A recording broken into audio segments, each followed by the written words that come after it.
매일 성경과 함께하는 오늘의 큐티 시간입니다.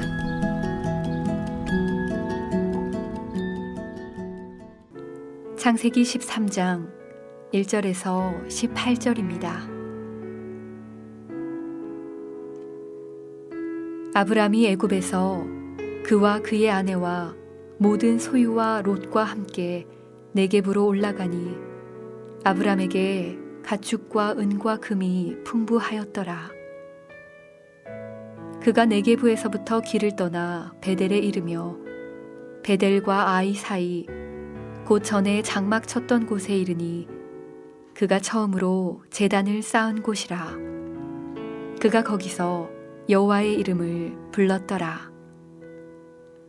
아브람의 일행 롯도 양과 소와 장막이 있으므로 그 땅이 그들이 동거하기에 넉넉하지 못하였으니 이는 그들의 소유가 많아서 동거할 수 없었음이니라. 그러므로 아브람의 가축의 목자와 롯의 가축의 목자가 서로 다투고 또 가나안 사람과 브리스 사람도 그 땅에 거주하였는지라. 아브람이 롯에게 이르되 우리는 한 친족이라. 나나 너나 내 목자나 내 목자나 서로 다투게 하지 말자. 내 앞에 온 땅이 있지 아니하냐. 나를 떠나가라. 내가 좌하면 나는 우하고 내가 우하면 나는 좌하리라.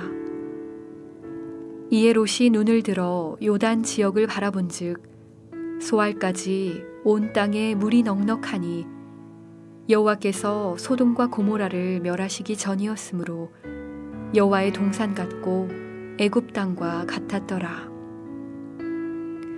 그러므로 롯이 요단 온 지역을 택하고 동으로 옮기니 그들이 서로 떠난지라.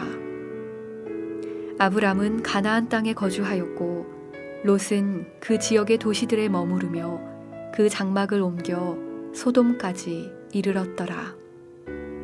소돔 사람은 여호와 앞에 악하며 큰 죄인이었더라.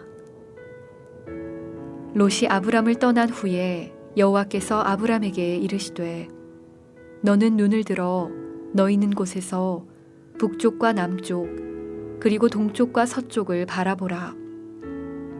보이는 땅을 내가 너와 네 자손에게 주리니 영원히 이르리라.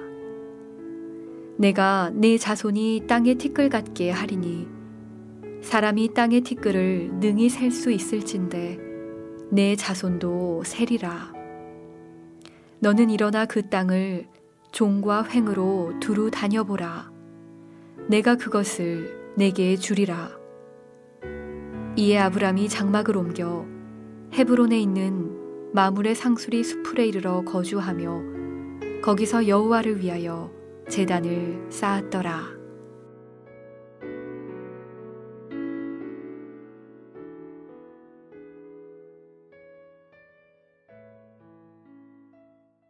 안녕하세요. 1월 18일 토요일입니다. 오늘 묵상할 말씀은 창세기 13장 1절에서 18절입니다. 오늘도 말씀으로 하나님의 길을 찾고 그 길을 순종으로 걷는 저와 여러분이 되었으면 좋겠습니다. 오늘 본문은 갈대아 우르에서부터 동행했던 아브라함과 롯이 헤어지는 사건을 다루고 있습니다. 먼저 이 사건의 배경을 살펴보면 하나님의 말씀에 순종해서 가나안으로 온 아브라함은 현실적인 문제로 남쪽으로 이동을 하다가 기근을 만나 애굽으로 피난합니다. 당시 애굽은 다른 사람의 아내가 예쁘면 남편을 죽이고 그 아내를 빼앗아갈 만큼 폭력적인 곳이었고 아브라함도 이 사실을 알았지만 기근으로부터 자기의 씨족을 지키기 위해 현실적 타협을 한 것입니다. 그리고 예상했던 그대로 아브라함은 이집트의 바로에게 아내를 빼앗깁니다. 하지만 그때 하나님께서 이 문제 속으로 직접 개입하십니다. 바로의 집안에 무서운 재앙을 내리셔서 아브라함에게 사례를 돌려주신 것입니다. 심지어 하나님은 이 사건으로 아브라함의 재산을 증식시켜서 거부가 되게 하십니다. 아브라함의 가문이 하나님께서 말씀하신 대로 작은 씨족에 머물지 않고 가나안 땅에서 나라를 이룰 큰 민족이 될 수 있는 경제적 기반을 마련해 주신 것입니다. 하지만 아브라함에게 주어진 이 경제적 축복이 다른 문제를 불러왔습니다. 아브라함의 목자와 조카 롯의 목자 사이에서 많은 양떼로 인한 잦은 다툼이 일어난 것입니다. 아브라함은 가문 내에서 발생하는 다툼을 심각하게 여겼습니다. 그래서 조카 롯에게 독립을 제안하고 롯이 원하는 땅을 먼저 차지할 수 있도록 배려합니다. 여기까지가 12장 10절부터 13장 9절까지의 내용입니다. 이런 배경 속에서 10절부터는 아브라함과 롯이 헤어지는 과정을 상세히 묘사합니다. 그런데 이 묘사 중에는 창세기 저자가 넣어놓은 문학적 장치가 들어있습니다. 저자는 의도적으로 같은 단어들을 사용해서 롯과 아브라함을 비교합니다. 10절과 14절에서는 눈을 들어 보았다라는 단어로 각각 롯과 아브라함이 본 것을 비교하고 12절과 18절에서는 장막을 옮겼다라는 단어로 각각 롯과 아브라함의 선택이 어떠했는지를 비교합니다. 저자는 이런 문학적 장치를 통해서 우리에게 매우 중요한 교훈을 전달합니다. 먼저 10절과 14절을 보십시오. 두 구절을 보시면 이미 말씀드린 대로 롯이 보는 것과 아브라함이 보는 것을 비교합니다. 롯은 소알 평지를 보고 아브라함은 가나안의 동서남북 땅을 봅니다. 둘 다 똑같이 눈을 들어 봤는데 이 둘의 봄에는 근본적인 차이가 있습니다. 주어가 다릅니다. 10절 말씀의 주어는 롯이고 14절 말씀의 주어는 하나님입니다. 주어가 바뀐 이 차이. 어떻게 보면 사소한 차이인 것 같지만 사실 이것이 둘 사이에 어마어마한 차이를 낳았습니다. 롯의 눈에는 죄악의 땅 소돔과 고모라가 주님의 동상같이 보였습니다. 반면 하나님이 주어가 되어 내리신 명령대로 눈을 든 아브라함에게는 하나님의 약속이 보였습니다. 보이는 땅을 내가 내 자손에게 주리니 영원히 이르리라. 하나님께서 처음 아브라함을 갈대아 우르에서 불러내실 때 주셨던 그 약속이 다시 아브라함에게 보인 것입니다.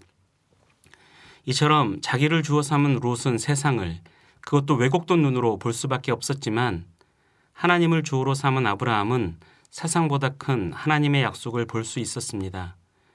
그러나 이것은 사실 시작에 불과합니다. 봄의 차이는 결국 이 둘에게 행동의 차이를 불러왔습니다. 12, 13절과 18절을 보십시오. 롯은 이제 자신의 삶을 죄악으로 가득 찬 소돔 사람들과 함께하는 일에 투자합니다. 반면 아브라함은 하나님께서 약속하신 땅에 머물며 하나님을 예배하는 일에 자신의 삶을 드립니다. 주어의 차이가 봄의 차이로, 그 봄의 차이가 결국 삶의 차이로 드러난 것입니다. 하지만 이것도 끝이 아닙니다. 이 둘의 차이는 결국 열매의 차이로 종결됩니다. 창세기 19장을 보시면 롯이 이 땅에 남긴 열매는 근친상간자라는 오명과 그 결과로 태어난 모압과 암몬입니다. 반면 아브라함이 남긴 열매는 약속의 백성 이스라엘입니다. 이 땅에서 하나님 나라를 구현하도록 선택받은 민족, 하나님의 뜻을 성취하는 도구로 사용받은 민족, 바로 그 이스라엘이 아브라함의 열매입니다. 주어의 차이가 불러온 완전히 다른 열매, 이 사실 앞에서 우리의 선택은 분명합니다. 내가 내 삶의 주인이 되지 않는 것입니다. 내 인생에서 나라는 주어 대신 하나님이라는 주어를 선택하는 것입니다. 그럴 때 이 선택은 내게 봄의 변화를 일으킬 것입니다. 그리고 봄의 변화는 행동의 변화를, 행동의 변화는 결국 열매의 변화를 일으킬 것입니다. 기도하겠습니다. 하나님, 내가 보고 내가 결정하는 삶이 아니라 하나님의 말씀을 통해 보고 말씀을 통해 결정하는 삶을 살기를 원합니다. 하나님께서 우리 인생의 주어가 되어 주옵소서. 예수님의 이름으로 기도합니다. 아멘.